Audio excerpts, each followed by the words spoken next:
James Schramko here. Welcome back to my podcast. This is episode 1111. And I've brought along the number one, Dean Jackson, for a catch-up. Wow. I think it was number 1111. It's perfect. 1111. Yep. Inarguable. Right across. There it is. It's just written right down. It's 1111. It's got a binary feel to it. It really does, doesn't it? It's good to have you back. This is part 9 of 25.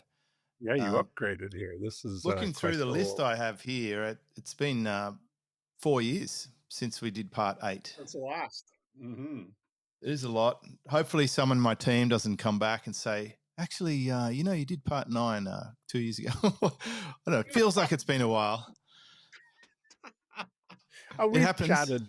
I think we keep saying we should record this. That's it. We chat privately, and then sometimes we remember that we should probably record the catch up. And of course, life happens. You go on your own way and do things. But the interesting thing when we do catch up, it's always interesting to just share some stories from each side of the planet about what's been happening, and there's often some interesting insights for our audience. And one of the ways that we got reconnected recently was an audience member of mine shared a quote from your podcast where you mentioned my name, and he sent it to me, and it was about a movie that we watched together. Oh, yes. And it was that's going straight to the pool room was the quote. And I said to that, all of your Australians will know what that is. I can't tell you how many people I've turned on to that movie. I use that all the time. Straight to the pool room.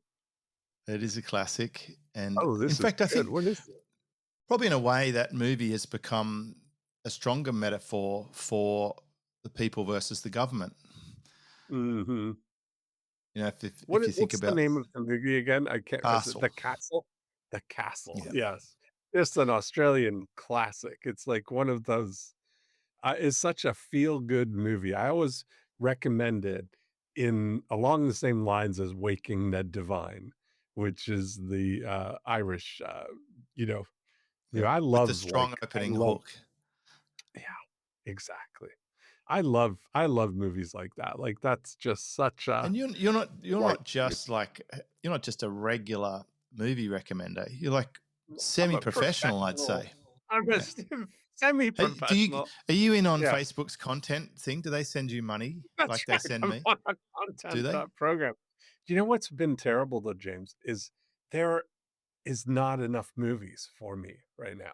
I mean, right. I love to go to the movies, but nobody is making movies now. I mean, their only movies they're making are like the Marvel universe, or they're making, tentpole things. And I have this ache I have an insatiable appetite for movies. Yeah. And nobody's making them anymore, Do you think it's because the distribution networks are buying the content and they're just skipping Hollywood? Why would anybody? Yeah, because I think streaming is the way everything has gone. We've all gotten to a point, where now it's like, okay, here's the deal. I want every movie ever made, every TV show, every documentary, everything that's ever done. I want to watch it whenever I want to watch it on whatever device I want to watch it, and I'll give you $10 for that.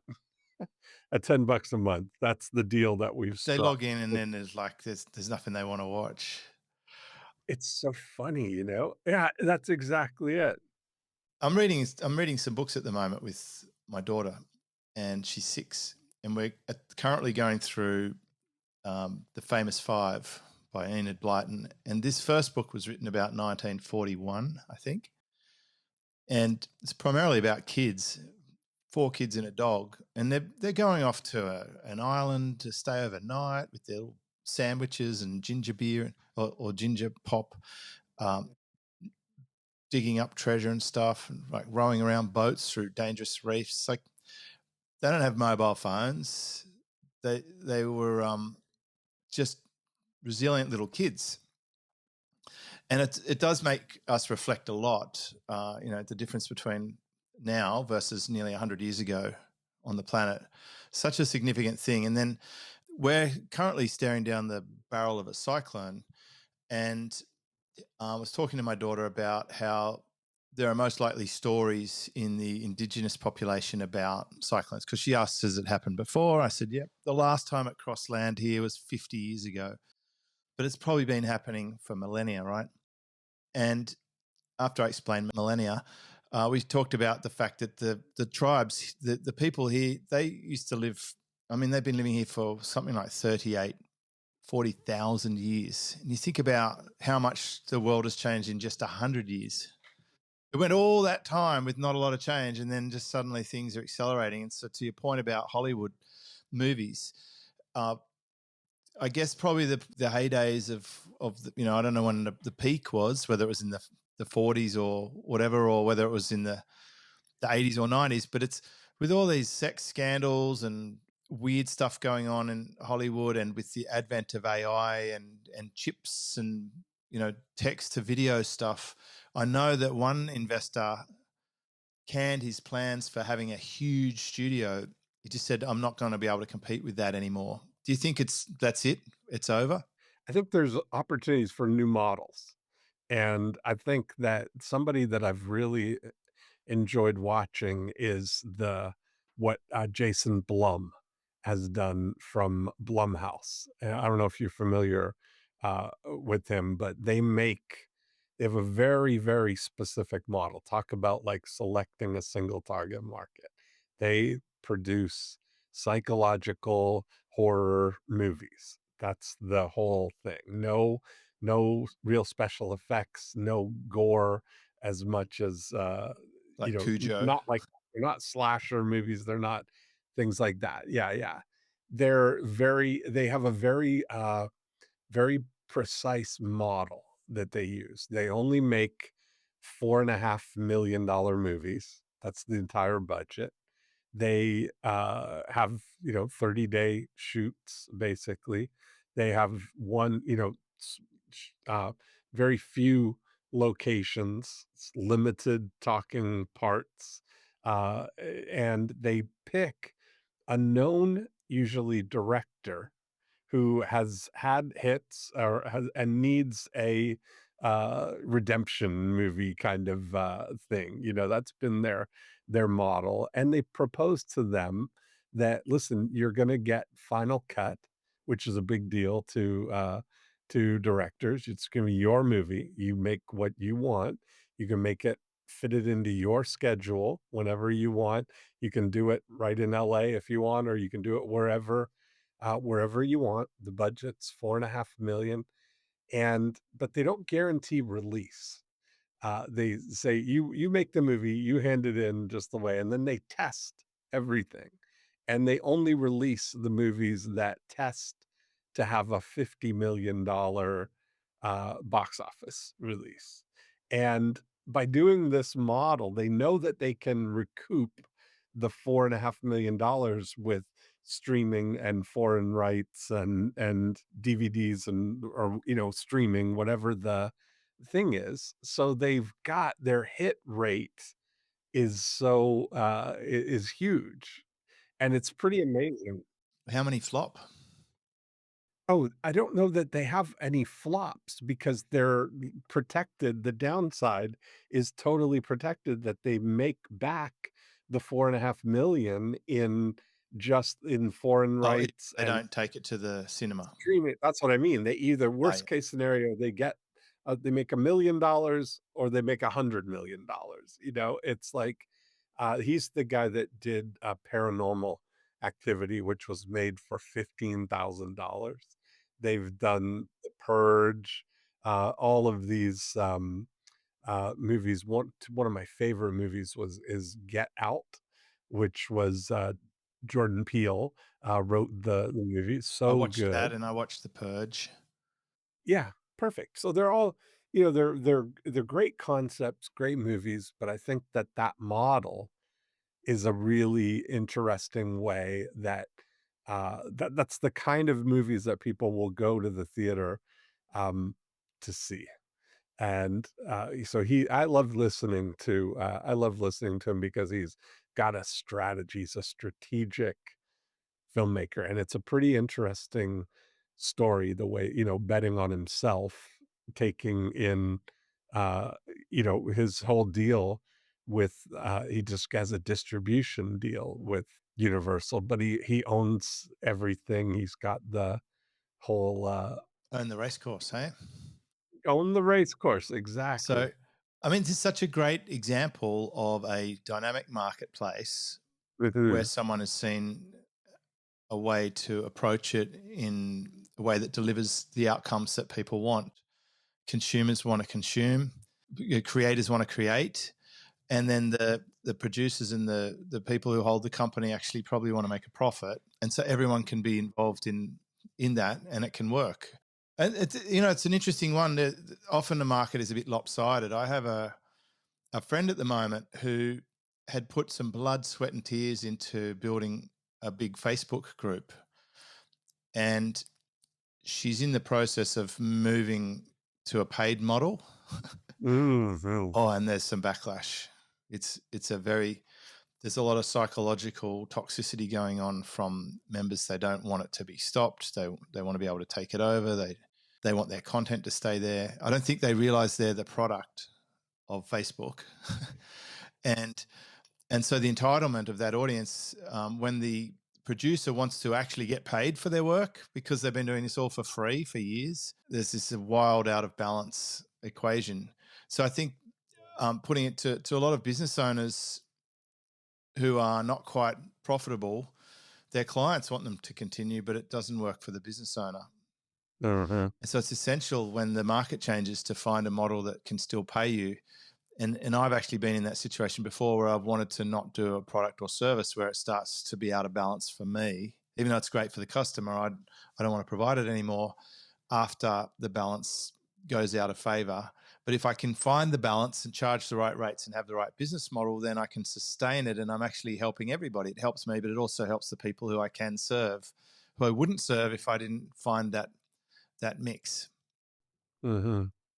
It seems like there's a massive shift going on in our industry with service providers and technology clashing. Yes. Yeah, I wonder, like, there's so many tech tools available now. There's so many, like, specific apps for things, and there's so much, anybody can create a course now or create, there's so much access Anyone can to. create software as a service now. Well, exactly. Do you know Yeah, there's sites like Replit. You just tell it in text what you want the software to do, and it builds it in front of your eyes in minutes. it's pretty Unbelievable. amazing, isn't it? Yeah, Yeah. it is. And that's really, I think we're shifting now to where the idea, to we're shifting into the idea economy now. Uh, that it's really, I don't think there's ever been a better time to be someone with vision and ideas. Would you say that we're shifting from knowledge worker to idea era? Yeah, Like I think Drucker because picked that one in the 60s, I suppose. He was well ahead of the curve, and he predicted Peter Drucker, he predicted the downfall of formal education systems. You'd have to say they're on shaky ground. Um, and I'm not just talking about Trump, yeah, like, no, exactly. you and I've got kids, so I think about this a lot. Some of the courses they're doing, there just won't be that role. There'll be different roles, though. And so being good with ideas, I think that's something you've always been pretty switched on about. That's how I came to you. I'm like, this is the guy, this is the OG ideas guy. He's the guy who invented exchanging an email address for giving you some opt-in product or lead magnet thing. Exactly. Yeah, yeah. Yeah, that, there's the thing. But I think we're definitely moving into a world where execution is commoditized in so many ways. I think, and maybe it's been long enough, probably right around the last time we talked, and I know maybe privately we've had conversations about this, the VCR formula, um, that I've seen of happening: vision plus capability multiplied by reach. That is the guiding formula. I see that now. I'm really going down that path of seeing VCR as a framework for collaboration, because that's really what we're moving into, is the ability to collaborate seamlessly and to integrate with other capability providers. Is It's never been better, right? And so I started looking at going deeper into each of the columns of vision, capability, and helping people kind of identify their VCR assets. Like every business has assets in each of those columns. And when you identify what your assets are, now you have what I've been referring to, we actually just coined it today, is collaboration currency. So you've been referring to it all day. Yes, exactly, exactly. And it's so no, literally just today we came up Yeah. with the word So, collaboration and currency. you heard it first So on this is huge. 1111. This is exactly, this is the first public thing of it. But I think when Well, you it is look at called the behind the layers. scenes. Yeah, that's right.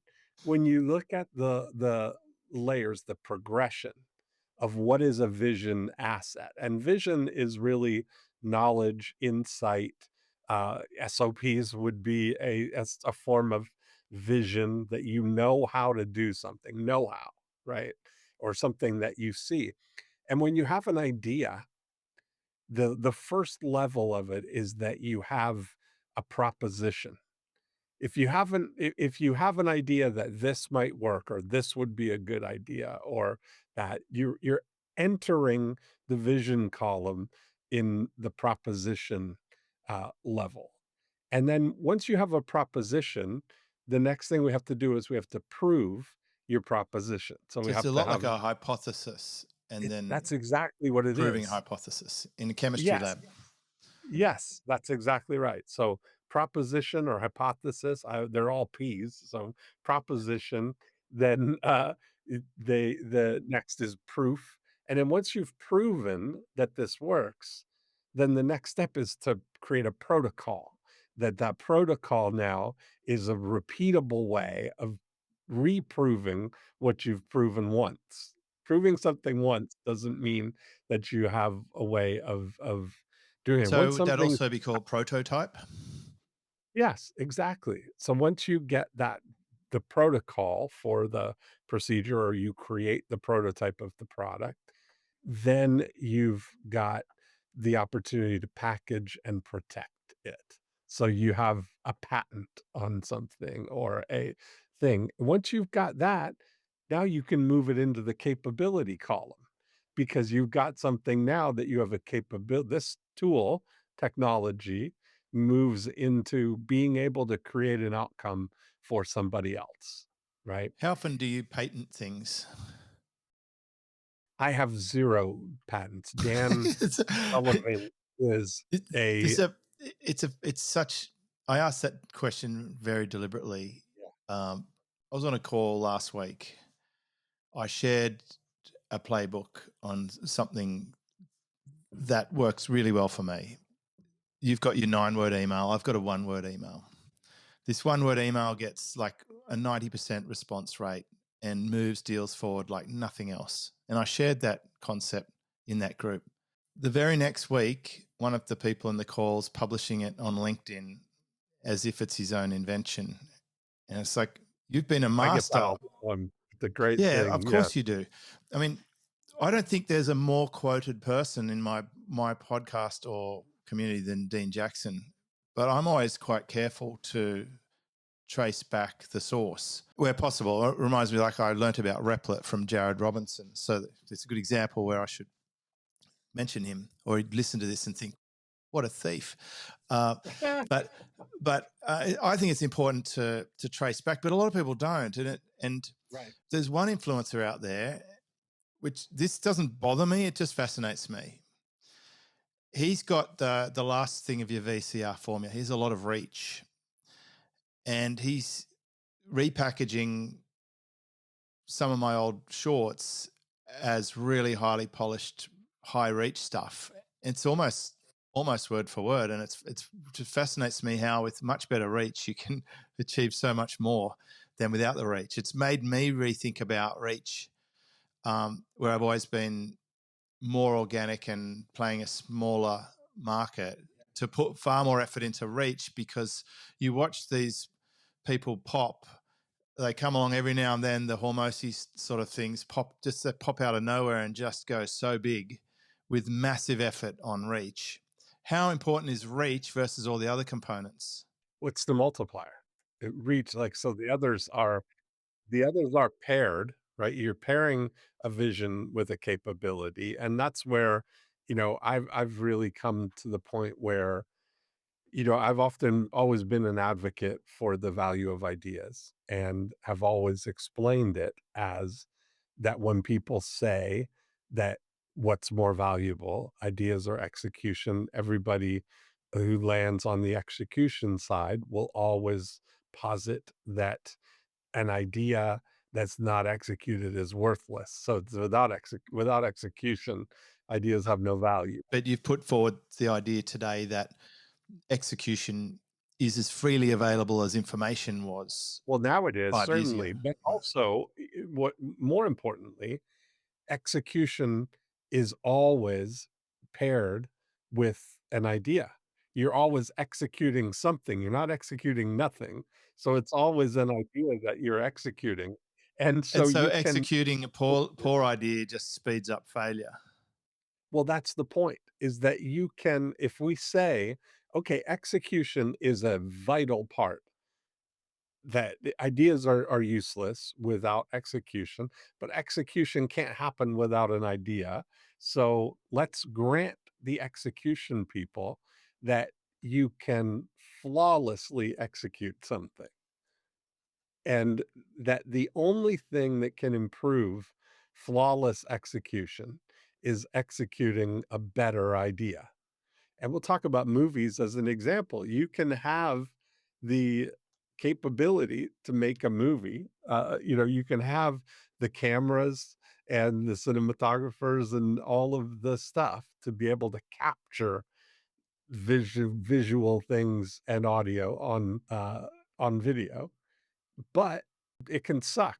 The thing that makes it better We don't even is have to the go to idea. Hollywood for that. I mean, thinking of No, my own podcasts and videos, I've made a lot more content than most people, but probably a lot of it was which means you don't get as big an outcome as a new player who's got really good ideas and executing it, let's say, in a similar way on a shorter span. And then for some reason they add in, they're really savvy with reach and they just decimate. yeah.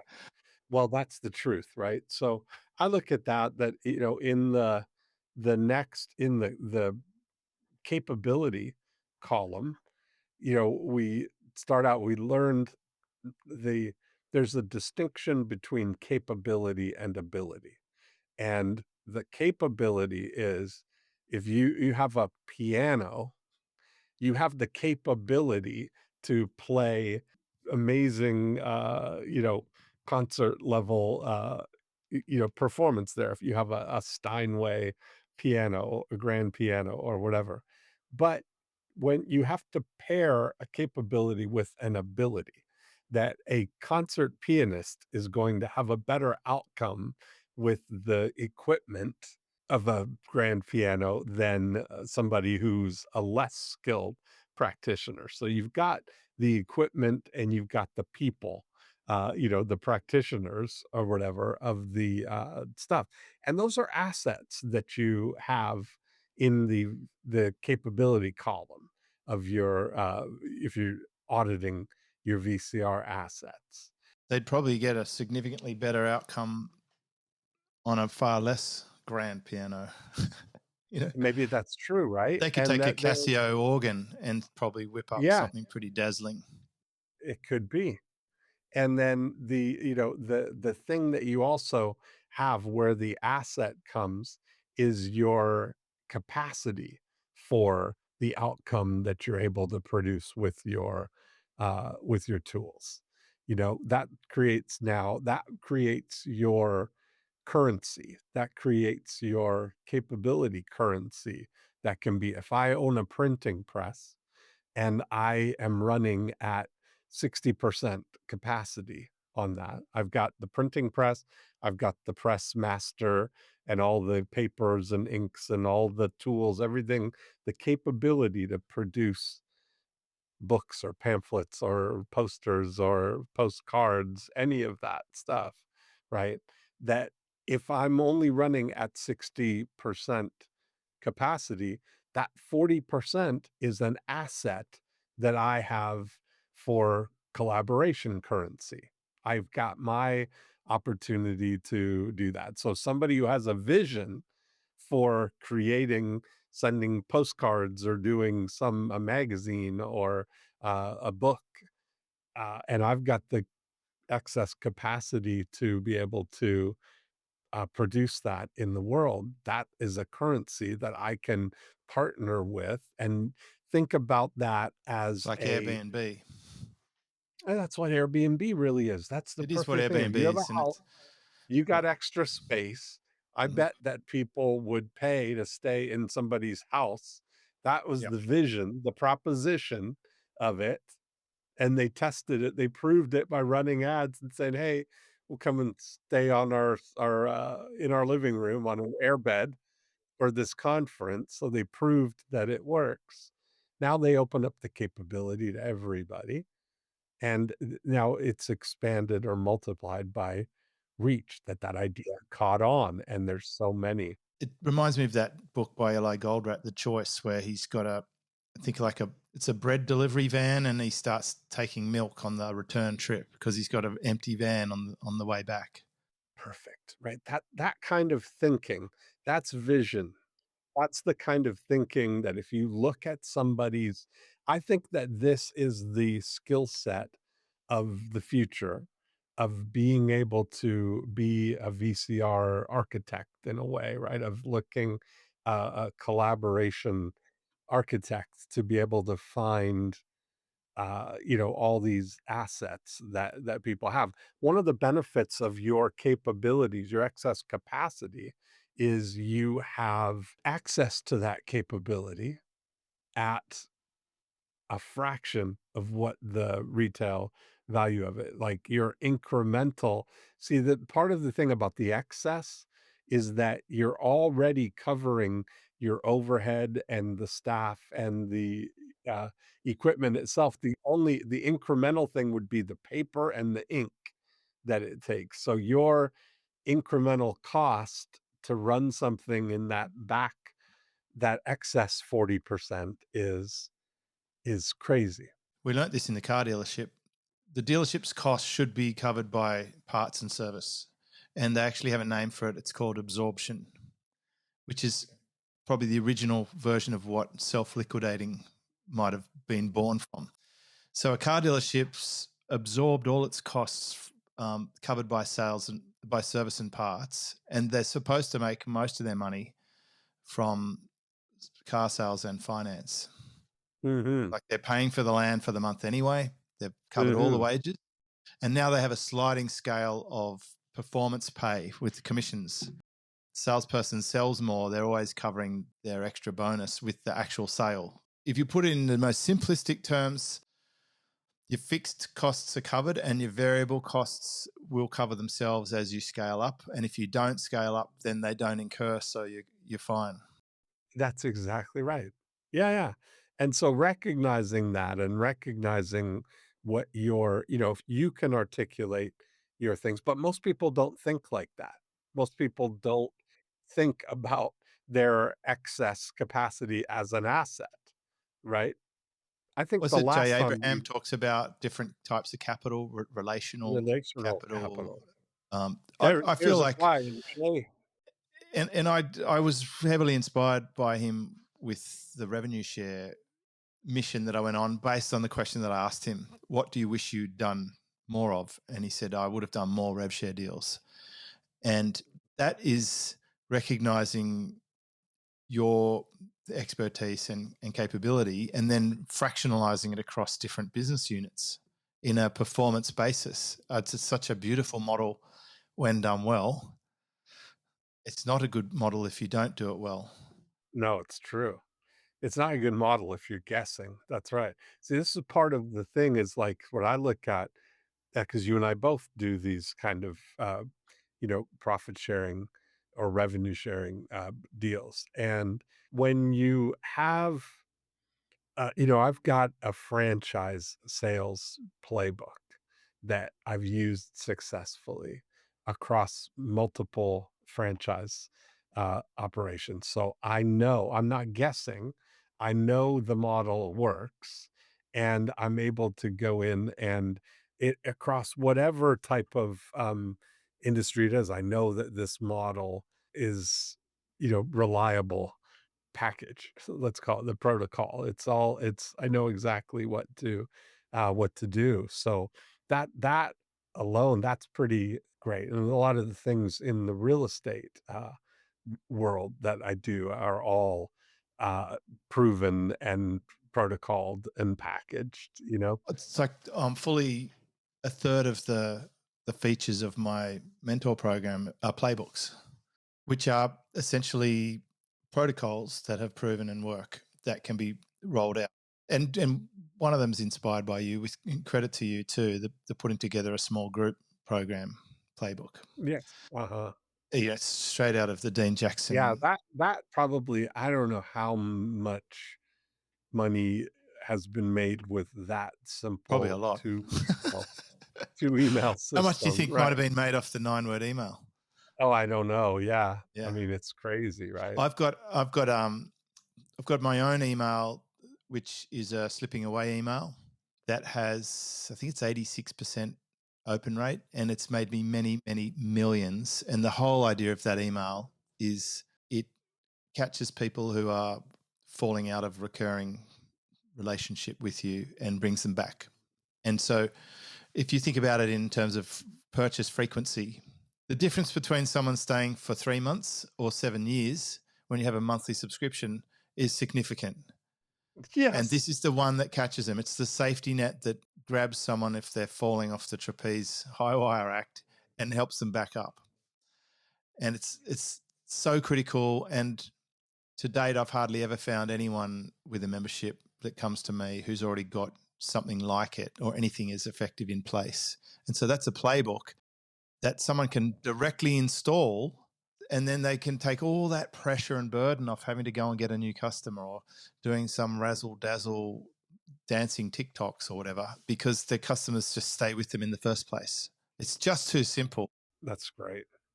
Yeah, I mean, it's so, when you look at that, yeah, it's such a, it's such an advantage to have access to those kind of things. That's why people stay in your membership for so long. That if you, especially if you are showing people their return on the relationship with you, that you're measuring. Such a critical point. If you don't have a way to help people see the value, then the diminishing return comes very quickly.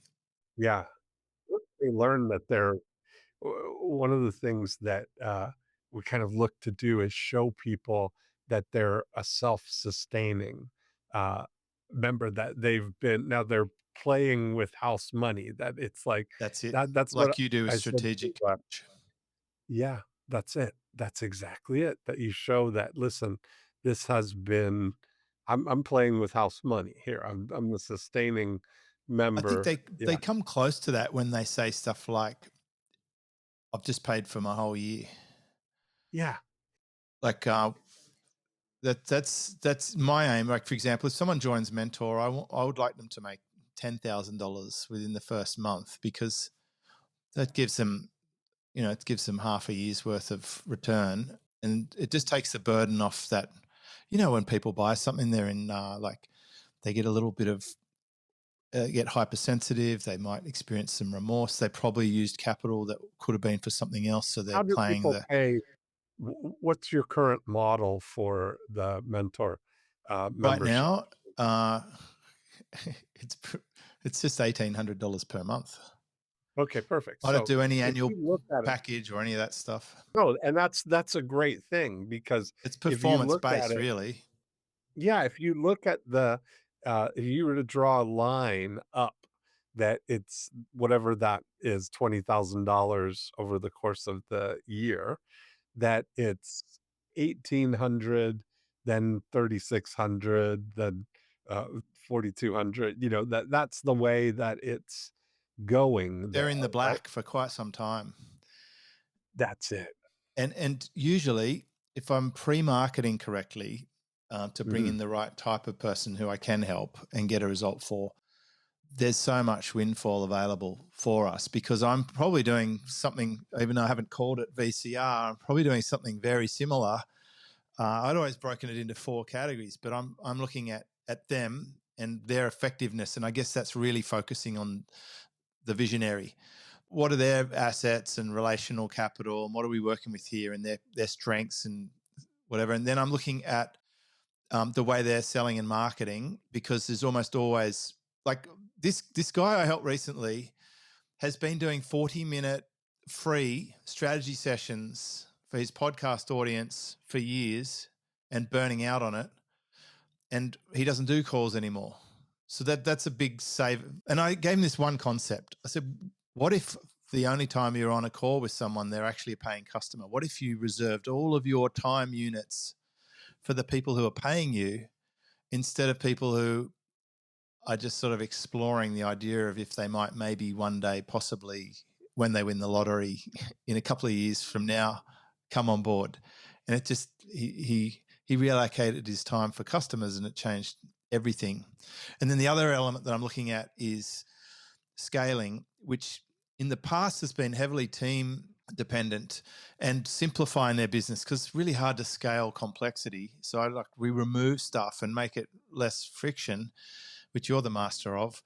And then now I'm seeing a lot more tool capability. We can do a lot more with the tool sets now. It actually, the biggest hindrance for people who didn't have a team was helping them become a good leader, because most people struggle with that. But with tool sets, they don't need as big a team. And with playbooks, they can just plug the playbook into their brand new team member that we can actually source for them through Vision Find anyway. And then the final part is it's literally called pricing and packaging. Trying to think of that the other day. Yeah. That's yours, right? Vision Yeah, Find, yeah. I is that what co-founded you that called it? with Tracy, and for Yeah. so many years we've been just quietly finding people off market for my clients, because I want to help them, but they get in their own way and they have no capacity. And so we give them arms and legs and backup and a team member. And then I just say, look, would you rather spend your time on the things that you're actually good at and you enjoy, instead of all the other stuff? And they say yes. And I say, well, let's make that happen. And then we do. And one client, he just added someone to the team 2 weeks ago.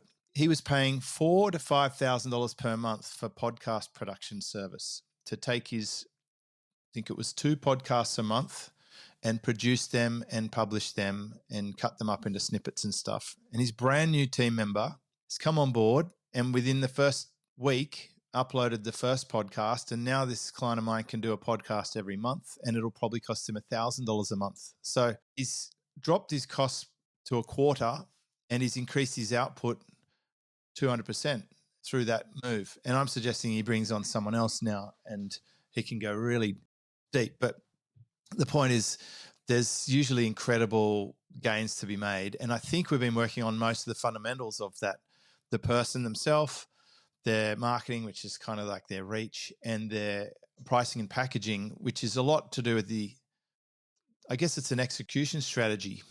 Yeah. I mean, part of it, yeah, that's when you've figured something out, that I think that's your business model is a vision, asset. This is our playbook. This is our vision. This is what we're doing. Everybody, most people don't recognize those things, right? Is that's the what but Chad Jenkins is he owns Seed Spark, and he's my great collaborative partner and he's big advocate for the VCR formula. That's who today we came up with that words. But he talks about it as calls it my X, monetize your expertise, right? Monetize your what you know, is if you package what you know, this is how we do it, you've learned things. Jay Abraham, talks about the lumber mill, the guy that had figured out how to kiln dry lumber and get less cracking and higher percentage of the lumber to be grade A quality, and that has real value to lumber mills, but it's of no use to him because he can't expand. Lumber is one of those things you can only ship regionally because it's so cumbersome and cost Logistic prohibitive nightmare. to. Yeah, so he was You know, able to license his method to other lumber mills that are non-competitive in different markets. That's the whole thing. Your expertise has value. I used to unload timber containers for a job. My grandfather was a timber merchant, timber broker, and he lined me up with a job in a timber yard, and it was very difficult work. Apart from dodging forklifts, getting paid less than it cost me in fuel and food to get there. It was like $2.75 per hour in 1989. I realized fairly quickly that I couldn't afford to keep working there. I was losing money. I was driving a 5.8 litre V8 Ford Yes. Ute, and I was Yeah. eating meat pies for lunch because I was starving. And I was Lovely. unloading these 20-foot containers full of wet softwood from Malaysia or somewhere. It stunk. Anyway, I'm helping a client at the moment who's a service provider, and we've realized that what they do is an engine that could work for so many other service providers around the world. And they're going to put together some kind of club or subscription membership akin to what we're doing for their market. Mhm. And I think that will be the bigger business for them. That's it, is maybe that's part of the thing, is a lot of times people who have facilities, equipment, things that they don't even realize, but what they're currently using it for is, uh, you know, it's not the best Well, opportunity for it'd them. be like you being a real estate agent in Winter Haven versus Mhm. helping real estate agents all around the world with marketing Yeah. systems and postcards and so forth. Yes. Yes. You would have been playing a little in the little sand pit versus the global market.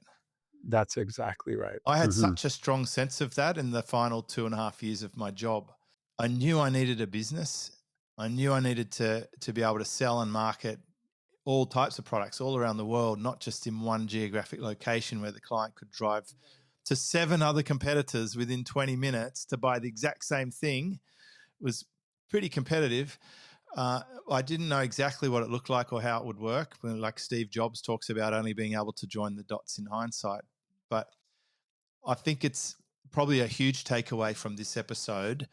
What is your intellectual property or visionary process, that part of the V, that could be executed better or differently to have a massive value, and then combine it with a bit of reach? Away you go. I'm very thankful that I started podcasting so long ago, because if I hadn't created my own platform, I think it would have been a much more difficult route.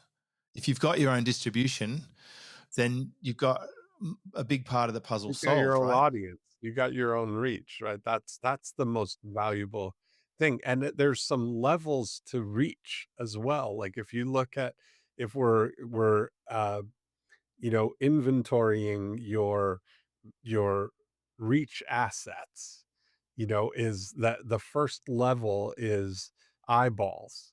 That if you've got reach to eyeballs, that's one level. And so you look at all of your facilities, the side of your building, the panels of your trucks, if you're going out there, the surfaces of the walls in your storefront, your windows, your wherever eyeballs light in your land, in your environment, that's something that is an asset that you either can use yourself or have for somebody else, right? If you can give access to eyeballs You can where it barter it, matters. the triangulation Yeah, that's deal. what I mean, as an asset, Did what you've got. Yeah. did we ever talk about the acting school thing that I did where You did tell me. I remember. Tell me again, because I do. It was yeah, brilliant. it's when I was very underconfident. I've been through school. Started my job in debt collection, and I was doing acting courses every week. Like I'd go and we'd get a script, and the next week we'd film it, and then our coach Alan would pull it all apart. Anyway, a few years later, he was kind of struggling a bit, and I'd been reading all the Jay Abraham stuff, and he said, "Oh, my ads have stopped working." I'd written his classified ads, and they worked for ages, and then they just stopped. They faded, as we've experienced, but it took years to fade, not months, like it would now. And I said, "Well, what about your window out the front of the shop? People stop every single morning. There's 3 lanes of traffic out the front, and they're just looking around." Because he said, "Oh, they're just flying past." I said, "Not in the morning. It's like peak hour. Like it's just there." And he goes, "But I can't afford to have someone paint the window." I said, "You don't have to pay for it. You just need someone who can paint it, who wants to learn acting." And so he was able to find the next door neighbor was a pottery artist, got him to paint the window, acting classes. He gave him 1 season of acting, and the guy stayed for like 5 or 6 years after that. So that was a lesson into itself. And from the next morning on, the phone was ringing hot from people who had seen the sign in the traffic, and that was his new single best marketing source. And he didn't pay a cent for it. That's great. So Yeah. good, right? Like doing that, inventorying your eyeball assets of the things, then the next level up is minds, where you can give somebody you're integrating something into content that you're providing, right? So you mention something on a podcast, or you put something in an article, you're it's being received or having reach, but not at the level where the next level up is heart, where it's an endorsement from you. If you're saying mentioning something is just mind reach, you're planting it in their mind that was there. In the heart level is where you're endorsing this, and you are advocating for it as the thing. But the highest level is if you can get something at the DNA level, where it's integrated into the product or service that you're doing. So if you look at these in a lot of B2B situations, like Intel Inside, right? If Intel chips really took off when they were in every Dell computer, right? That it's all that became the thing I mean, that like now Microsoft on every IBM? that's exactly right. That you're at that level where you got DNA level reach. Have you heard of Vistaprint? Yep. The Yeah, you can printing. order caps and stuff with cows on them and things. Absolutely. That's right. Well, that's trademark. You can't get him. Hang on, is that in your? There you go. See, There we blink. go. There you Sorry, go. I've been neglecting Yeah. my promotions. Perfect. So when you look at that, what they did, how they got started, was they don't actually own any printers. They figured out a way of batching small run print jobs, so they could do it on a web press, on a big press thing, and they would batch orders and print everything, digitally, kind of send it over that way. And they partnered with Microsoft, that when Microsoft introduced Microsoft Publisher, they put in every box of, remember when software came in boxes? They put in every box of Microsoft Publisher was brochures and information about Vistaprint, A because now, piggyback. yes, you're at the exact situation where somebody's making something that they're going to want to, they printed a new logo, they got business cards or a brochure. Now they want to get them printed. And here's the gift cards for Vistaprint, to be able to do that. Now you've got to. We used to put piggyback flyers in the parts invoices every month. Woohoo. So the parts department would send out a monthly invoice to all the repair shops, and we put a piggyback flyer of the promotion of all the parts that we had overstocked that we didn't want anymore, becoming obsolete. I've got this music membership client, and I got him to print up in bright coloured stickers to put free saxophone lessons to give to his local retail shop to stick on the box of every saxophone they sell. And it's a trackable URL that awards the shop an affiliate commission. It's for saxophone lessons? Is that what? Yeah. Yeah. Yeah, And so there's like so free many saxophone examples of lessons, they that. stick it on the box. It's like Yeah. Dayglow orange or yellow with black Yeah. text, and it's a trackable vanity URL that is attributed to that shop's affiliate account for anyone who pays beyond that. Mm-hmm. See, so super. That's part of those things. I had a residential trash company client that they would send out 3,000 paper, statements each month, 3,000 of them. And it was one sheet of paper in an envelope going to 3,000 people. And here in the US, you can have up to 1 ounce in a envelope for the same price, which means they had an excess capacity of 4 sheets of paper that you can mail 5 sheets of paper in for 1 ounce, right? So we created this format of a little booklet that we would put in with it called Treasure for Trash. And it was coupons and gift certificates and stuff for restaurant. He owned 4 different restaurants in the same town. So he was advertising his restaurants, but turned it into a profit center by letting other businesses advertise in the same thing by capitalizing on a reach asset that was underutilized, Like a client of mine teaches mechanics how to fix electrical problems.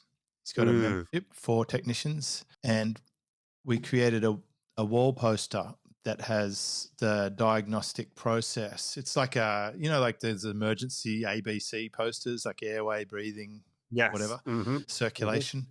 Well, it's like a easy diagnostic step-by-step wall chart with the perimeter of it is reserved for the membership advertising, and they all stick it up on the wall. They just send it out to workshops and they stick it on the wall, and it's just like point of sale reference.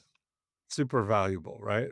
And he can sell the border to diagnostic tool companies, like those little screwdrivers with electric things in them and multimeters and stuff. So it's like advertising perimeter. So good. Yeah.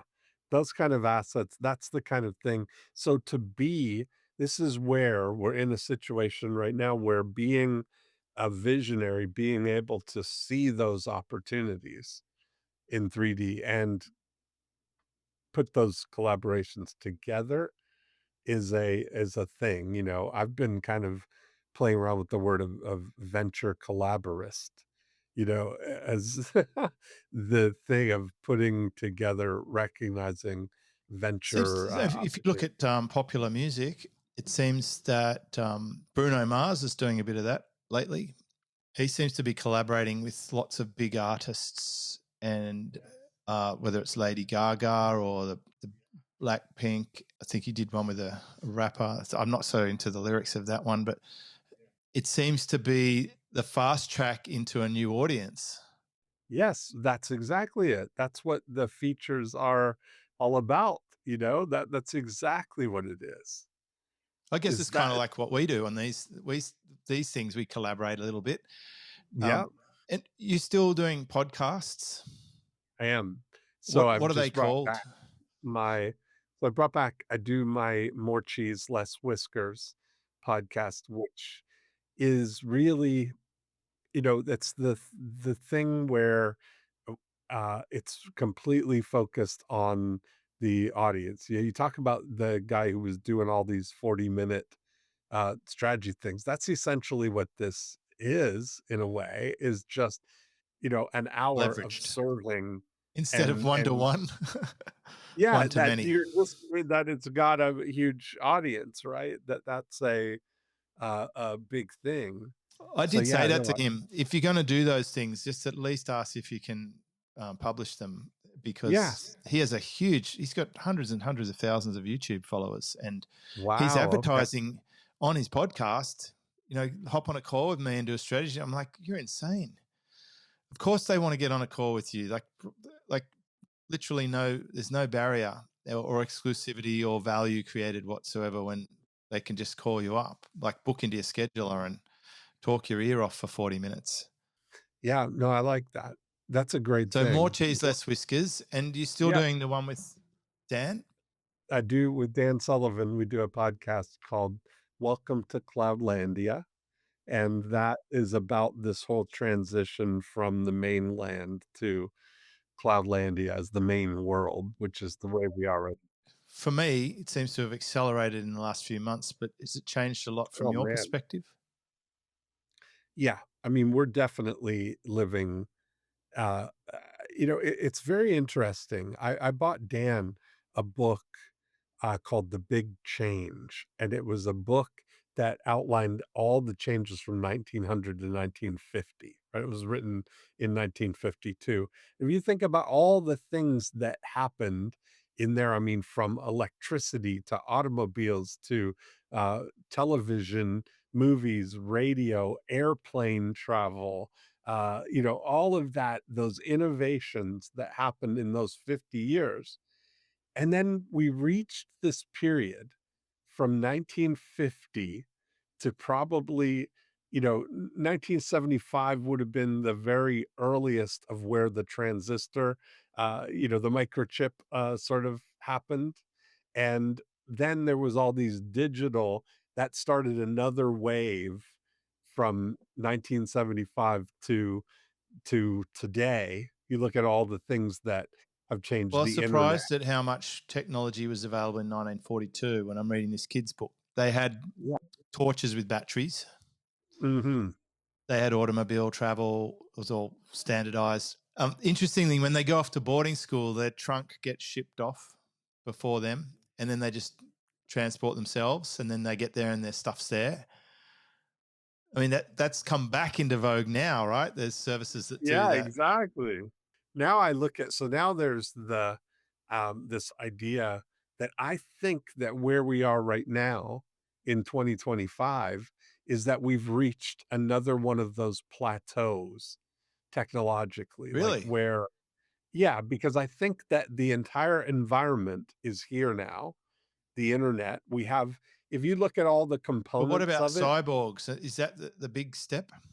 Well, I think that now that sort of got in under the wire, right, in a way that the AI, that's all, those are all sort of invented things now, And I think that where we're going to be is for the next period of time, it's going to be about the advancement of those things, like you look at how far AI has come from it's not even 2 years old yet now, right? I mean, Yeah, I think we're it's in its two and a half maybe. But for is it 2 me, and a half? I think it was 2022. Was that I the November when did ChatGPT think it was happen? 2022. And that would just blew people's minds, right?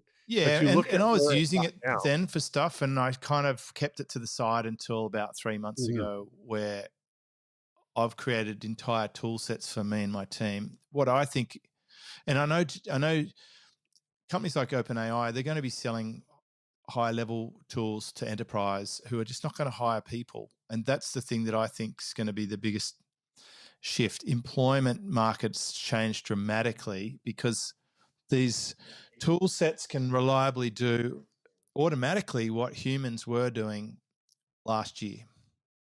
Whether it's call centers or research or content creation, people publish on LinkedIn now little bots that can go and look at. And my team built one in the same day, a tool that can go and look at your last 50 LinkedIn posts and then create your next few posts in a pre-approval mode and stuff.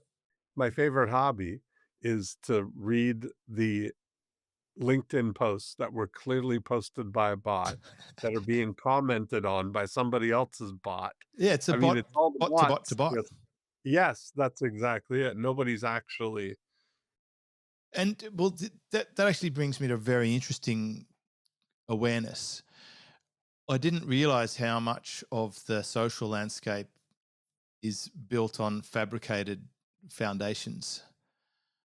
There are tools out there, and I found a couple now where you can go and see where all the bought followers were added. And like a lot of the big names with clout, they just basically paid to get there.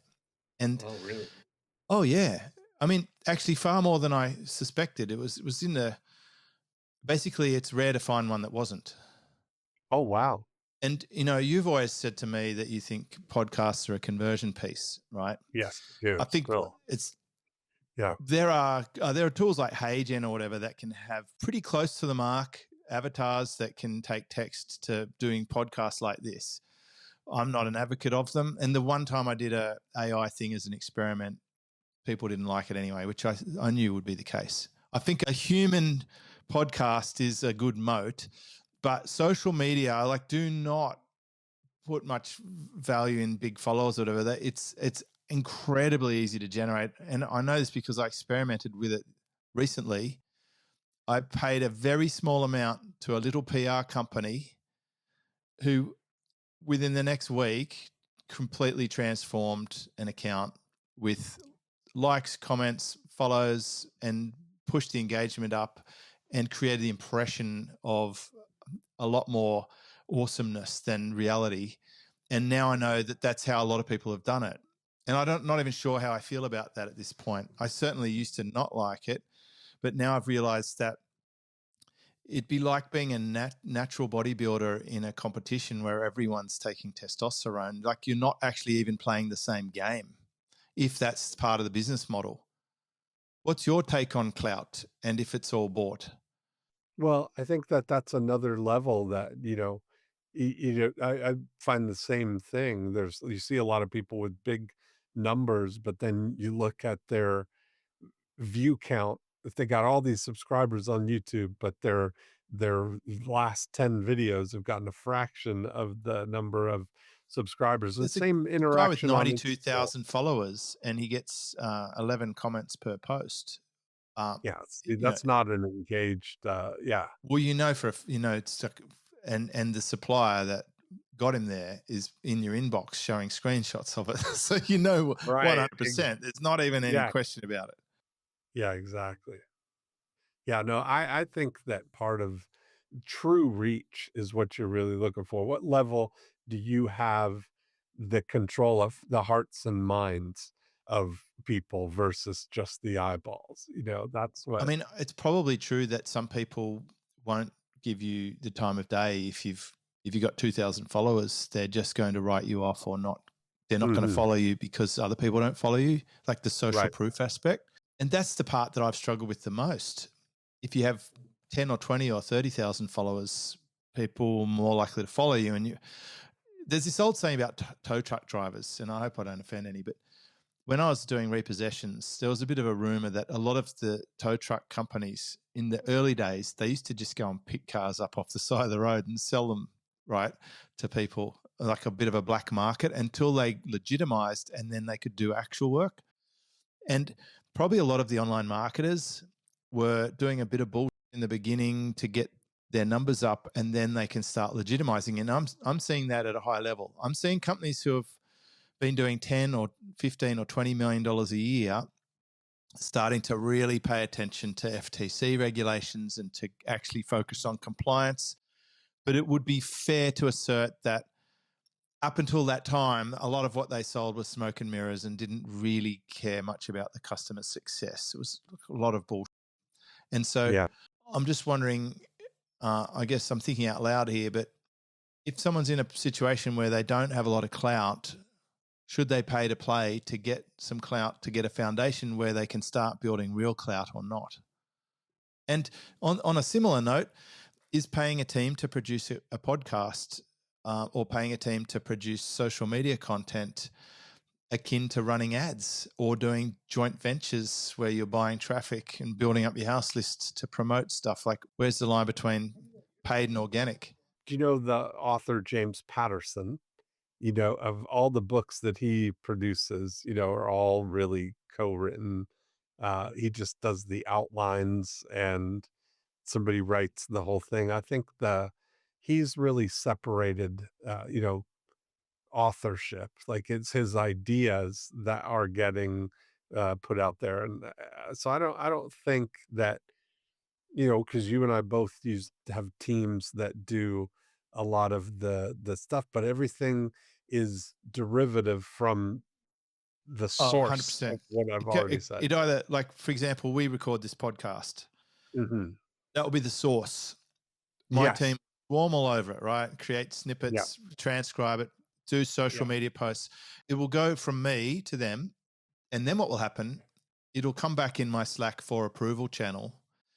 And I am going to go through all of the proposed published content and check it and hand polish it, change it or whatever, and say, yes, that's good to go. And I give it a rocket ship symbol. Every single video, every single social post has gone through my eyes. What I don't have is an AI bot going around following people and commenting bullshit on their stuff and spitting out the posts. Even the tool that my team built, we built it because I wanted to see, can we build it? I wanted to see, can this help us optimize my own stuff back into a hopper bin for the next batch that I can go on hand approve and check? Could it be a source file for me for inspiration to tune up? And this is completely separate to the experiment that I did where the PR dramatically increased the exposure in a short time. And I could see how that would be addictive in the same way that testosterone would be highly desirable for a bodybuilder. Like they're not going to be able to go without it. I think it's like, this is the Keanu Reeves moment. Can you dress in regular clothes and catch a bus, or are you addicted to getting that chauffeur limousine from now on? Yeah. Very interesting. I was just looking at, I just out of curiosity, because I don't pay any attention to Instagram, uh, really, and I look at my thing, I've got 3,100 followers on Instagram. So somebody might look at that, like you were saying, and say, If you're I not know getting that. inundated with private messages on a daily basis from people telling that you've got potential and they could really help you grow your account, I'd be shocked, right? If Yeah. you in your, Very it's actually one tab hidden back in the requests tab, but you'll be getting a lot of those. Yeah, I don't even look on there. But that's I've part of the actually had thing. people hire me because I'm not famous, which is good. Yeah. These are people with 1 million followers. Mhm. Yeah, I think that goes a long way, right? Like my primary thing is my email, is my primary, that's what I look at, is my How relationship big with is your my email database contract, for your regular Dean Jackson entity? like 60,000 Yeah, and something. mine's about Yeah. 25,000, and I can live off Mhm. that. Yeah, I know you can live off yours. yeah, yeah, for sure. Yeah. Yeah, I'm and one that's email what. away from an offer if at any time I really would like to change my circumstance. I'm Right. within hours of a financial Yeah. windfall with an asset of Right. 25,000 emails. Yes, that's exactly right. Yeah, And that I think that gives me the confidence to be able to just do my own thing. yes, that's the way I look at it. That I look at that, my reach to, the people, that's an asset. That's one of the And it kind of greatest backs up your point about this stasis period. It's counterintuitive to what all the sky is falling AI bandits who are selling AI, like all some of your original crew actually, they're all on the AI bandwagon, of course. But isn't it fascinating that as at right now, the middle of or the early or middle part of 2025, email is still critically important. And how long ago was it when you decided to capture an email address in exchange for something? Was that in the 90s? 97. Yeah, 97, 1997. right? So Yeah. it hasn't moved that far, really. No. And that's the real thing. It's the through line that's been there, as the baseline of all of these things. Even one of my favorite things to do is see these when SMS was becoming popular and many chat or the chat bots or AI things, all of it is like saying, email's dead. That's the ad, the proposition in the ads.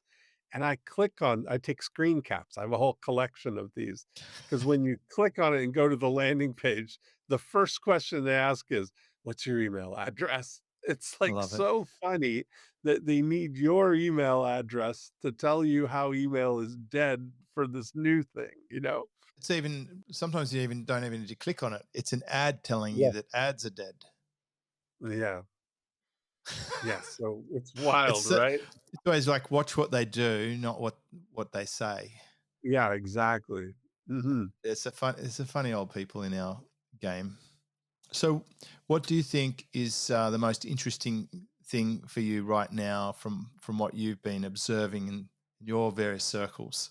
I think we're at a stage where you're really going to be able to do more with less. I think less doing kind of thing is the big uh It's thing it's that literally written being on my able. lampshade here is less Mhm. but better. It's Dieter Yeah, Rams's book, and by the way, the design principles in Dieter Rams's book are as relevant as ever. But less but better was my motto last year. My motto this year is relax.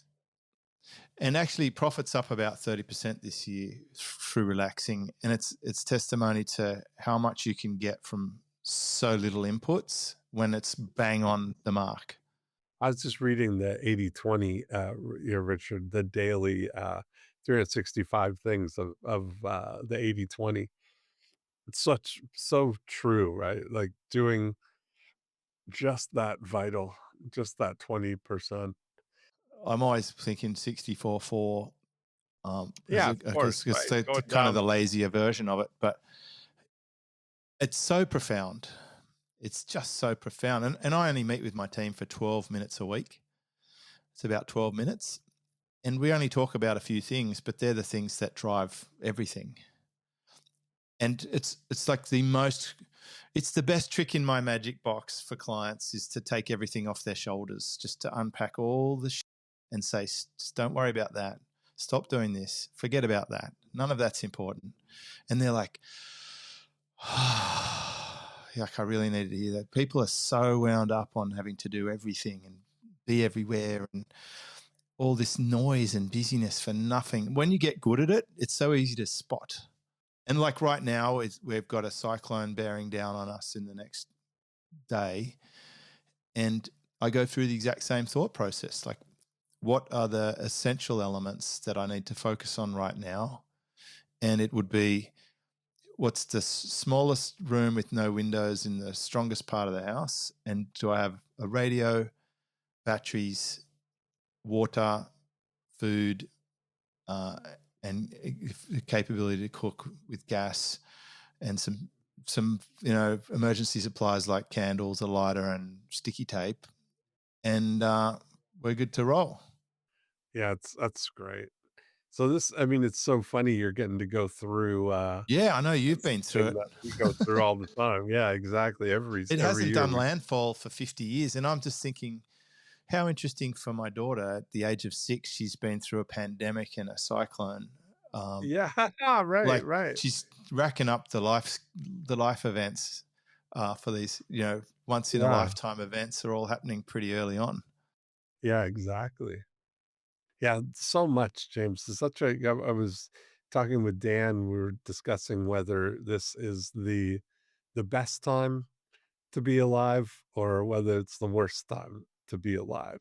And if you give some thought to it, if you start making the columns, the argument for it being the best time to be alive, it's absolutely true in every possible single way that you can quantify. There's never been a better time to be alive right now in terms of our access to everything, to knowledge, to uh, medicine, to DNA. I mean, disease prevention, all of it, right?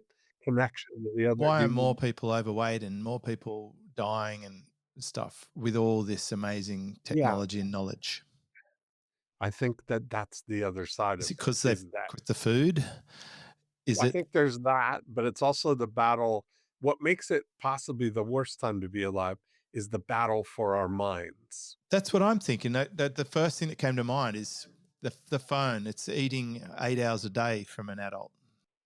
Yes, that is absolutely true. We're the last generation to have experience of an analog childhood. Like, I Uh, had a uh, completely analog childhood. Same. The BMX no bikes, home when the lights Yeah, come on. No that's it. phones. Like Yes, I had a CB radio. That was as close as you get to yes. what was that platform that had 5 seconds of fame that was audio only?